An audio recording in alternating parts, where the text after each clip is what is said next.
रजनी को बचपन से ही पेंटिंग का बहुत शौक था। वो हमेशा से ही पेंटर बनना चाहती थी, पर उसकी माँ और पिताजी ने उसको कभी भी इस चीज के लिए सपोर्ट नहीं किया और उसकी शादी नीरव से हो गई। नीरव रजनी को बहुत प्यार करता था, पर रजनी हमेशा चुपचाप ही रहती। वो इस शादी से खुश नहीं थी। वो ये शादी नहीं करना चाहती थी। उसे तो हमेशा से पेंटर जो बनना था। अपने इस सपने को वो नहीं पूरा कर पाई, इसलिए वो हमेशा उदास रहती थी। रजनी, बहुत ही बढ़िया फिल्म लगी है, कल देखने चले? नहीं जी, कल मुझे बहुत काम है, मैं नहीं जा पाऊंगी। अच्छा तो कोई बात नहीं, संडे को चलते हैं। देखिए, मुझे फिल्म देखना पसंद नहीं है। आपको जाना है तो चले जाइए। नीरव को मना करके रजनी वहां से चली जाती है और अपने बैग को खोलकर उसमें बंद पड़े ब्रश और कलर्स को देखकर रोने लगती है। रजनी, चलो ना कहीं बाहर खाने चलते हैं, कुछ तुम्हारी पसंद का। जी, मुझे नहीं जाना, मेरी तबीयत ठीक नहीं है। रजनी वहां से चली जाती है। नीरव को समझ नहीं आता कि रजनी उससे इतना दूर क्यों रहती है। वो जब भी उसके साथ वक्त बिताना चाहता है, रजनी कोई ना कोई बहाना बना देती है। एक दिन घर पर कोई नहीं था। रजनी घर का सारा काम जल्दी से खत्म कर लेती है। घर पर अकेले होने के कारण वो सोचती है कि वो आज पेंटिंग करेगी। वो अपने कमरे में जाकर पेंट ब्रशेस और कलर्स निकालकर जैसे ही कलर मिक्स कर रही होती है कि दरवाजे पर बेल बज जाती है। अब कौन आ गया इस वक्त? इतनी मुश्किल से तो मुझे पेंट करने का मौका मिला है। रजनी दरवाजा खोलती है तो उसकी सास अपनी सहेलियों के साथ खड़ी होती है और सब घर के अंदर आ जाते हैं। अरे बहू, सबको शरबत बनाकर पिला दे, बाहर तो बड़ी गर्मी है। जी। रजनी पेंट ना कर पाने से उदास हो जाती है। उसे गुस्सा भी आ रहा होता है कि उसने इस शादी के लिए हाँ क्यों कह दी। वो रसोई में जा रही होती है कि उसकी सास उसे रोकती है। बहू, सबके खाने का भी इंतजाम कर लेना, आज का लंच तो ये सब यहीं करेगी। हाँ। रजनी बिना कुछ कहे रसोई में चली जाती है। सबके लिए खाना बनाती है। सब खाना खाते हैं और रजनी घड़ी देखती है कि ये सब कब जाएंगे ताकि वो अपनी पेंटिंग कर सके।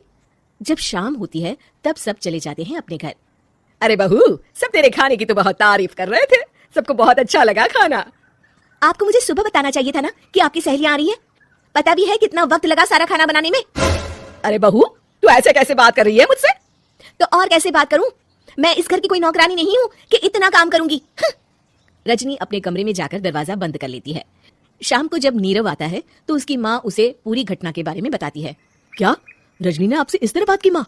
हाँ, और पता नहीं उसे क्या हो गया है, शाम से बाहर भी नहीं आई है। मैंने तो कई बार आवाज दी, खाना भी नहीं खाया उसने। तू ही बात करके देख ले बेटा। नीरव अपने कमरे का दरवाजा खटखटाता है। रजनी, दरवाजा खोलो, मैं हूँ। रजनी दरवाजा खोलती है और फिर वापस जाकर अपने बिस्तर पर लेट जाती है। रजनी, माँ से बात करने का ये क्या तरीका है? मैंने कोई गलत बात नहीं की है। अरे तुम क्यों ऐसे बर्ताव कर रही हो सबके साथ? क्या तुम इस शादी से खुश नहीं हो? रजनी कुछ नहीं बोलती। अरे बताओ मुझे रजनी, क्या ये शादी तुम्हारी मर्जी के खिलाफ हुई है? हाँ, मैं ये शादी कभी नहीं करना चाहती थी। तुमसे क्या, मैं किसी से भी शादी नहीं करना चाहती थी। रजनी रोने लगती है। चुप हो जाओ रजनी, बताओ मुझे, तुम क्यों नहीं करना चाहती थी शादी? रजनी बेड के नीचे से अपने पेंटिंग्स, कलर्स, ब्रश, पेपर्स निकालती है। इतने में उसकी सास भी कमरे में आ जाती है। ये देख रहे हो, ये थे मेरे सपने। मैं पेंटर बनना चाहती थी, पर माँ पापा ने कभी सपोर्ट नहीं किया और मेरी शादी करवा दी। मेरे सारे सपने टूट गए। हर वक्त बस गुस्सा आता रहता है मुझे। मैं जानती हूँ कि आप लोगों की इसमें कोई गलती नहीं है, पर मैं क्या करूँ, मुझे समझ में नहीं आता।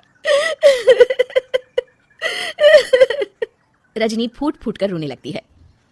मुझे माफ कर दीजिए, आप दोनों के साथ मैं बहुत बुरा बर्ताव कर रही हूँ। अरे रजनी बेटा, चुप हो जाओ तुम। नीरव पानी लेकर आता है। ये लो पानी पियो और शांत हो जाओ। रजनी पानी पीती है और उसकी सास पेंटिंग्स देख रही होती है। अरे नीरव, हमें तो पता ही नहीं था कि हमारी बहू कलाकार है। अरे कितनी अच्छी पेंटिंग्स बनाई है, देखो तो। ये वाली तो मैं अपने कमरे में ले जाऊंगी।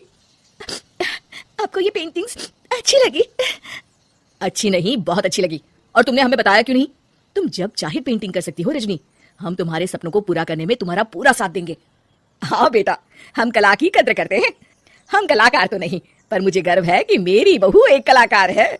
रजनी, नीरव और सास तीनों हंस पड़ते हैं।